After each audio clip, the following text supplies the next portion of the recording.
యాచక వృత్తి పెట్టుబడి లేని సంపాదనను తెచ్చిపెడుతోంది. రహదారి కూడలలో, బస్టాండ్స్, రైల్వే స్టేషన్స్, ప్రార్థనా మందిరాల వద్ద యాచిస్తుంటారు. ఏ కష్టం చేయకుండానే జేబులు నిండుతుండడంతో యాచించడమే వృత్తిగా ఎంచుకుంటున్నారు. యాచకులకు ఇన్కమ్ ట్యాక్స్ బెడద ఉండదు. యాచించి కూడబెట్టింది అంతా వారి సొంతమే. బిచ్చగాళ్ళు లక్షాధికారులైన సంఘటనలు కూడా ఉన్నాయి.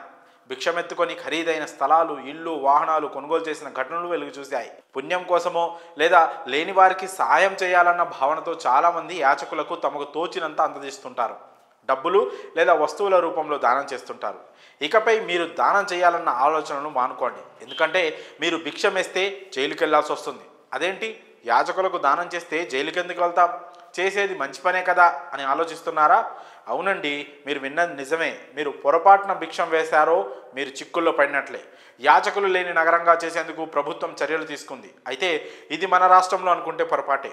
మధ్యప్రదేశ్లో యాచకులకు భిక్షం వేస్తే కేసులు నమోదు చేయబోతోంది అక్కడి ప్రభుత్వం. పూర్తి వివరాల్లోకి వెళ్తే, ఒకవేళ మీరు ఇండోర్ నగరానికి వెళ్తే అక్కడ యాచకులు కనిపించినా భిక్షం వేయకండి. భిక్షగాళ్ళు మీ వెంట పడ్డా పట్టించుకున్నట్లు వెళ్ళిపోవాలి. లేదు మాకు పుణ్యం వస్తుంది, మేము వాళ్ళకు భిక్షం వేస్తామంటారా, జైలు పాలు కాక తప్పదు. ఎందుకంటే ఇండోర్ను యాచకులు లేని నగరంగా చేసేందుకు అక్కడి ప్రభుత్వం చర్యలు చేపట్టింది.